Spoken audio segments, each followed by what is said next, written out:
Okay, so this month we have sort of a different style of challenge for you to improve your health.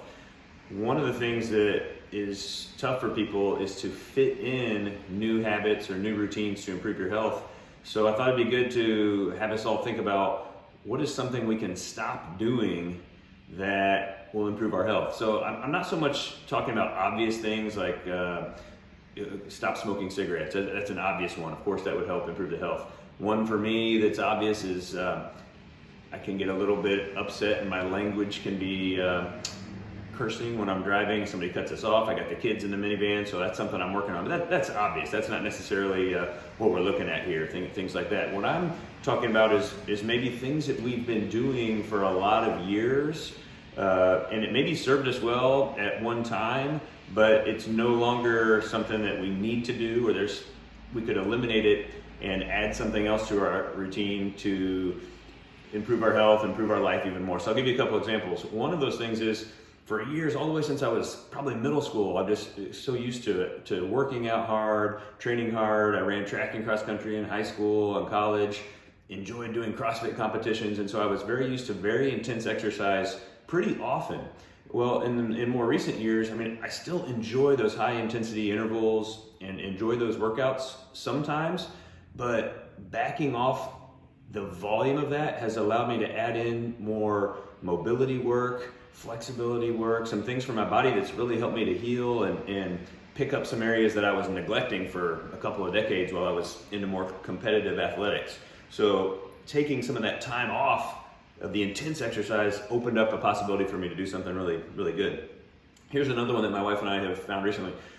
Normally, only TV that I really enjoy watching is sports. I like to watch sports. I don't really watch a lot of shows. But there was one show, it's still on, very popular, kind of drama, NBC drama, and captivating, exciting. It was, the hour would go by. But my wife and I were kind of talking about this concept a few months ago. We always felt sort of emotionally drained afterwards. Like you go through these dramas and sadness and illness and challenge with all the characters.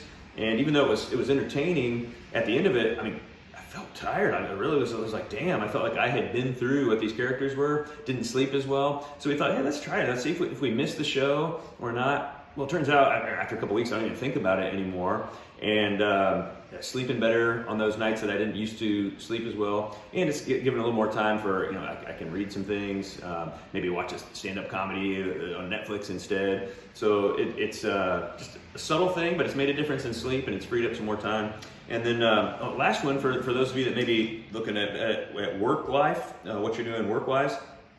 Last year I realized as busy as things are getting at the office, and I love serving people at the office, I got to be better about delegating. I've got to find ways that, I have very capable help with Shauna and Michelle, and I was not allowing them to help me as much as they could. So we found some ways for them to help with documentation and record keeping, things that I used to do for years, because when I started out practicing, there was, wasn't as busy, wasn't helping as many people, and it wasn't a problem for me to do. But you fast forward 10, 12, 13 years, and I needed to let go of some of those things I was doing in order to have the time to learn more techniques, work on creative projects, be able to have more time to serve and adjust people. So those are three ideas. I want you to think of maybe different parts of your life, personal life, work life, where is there something that you've just been doing all because you've been doing it for too long and it's time to reevaluate. What could you substitute instead? Do something new that would serve you better at this time. All right, so let me know how it goes. If you have any questions, and make it a great month.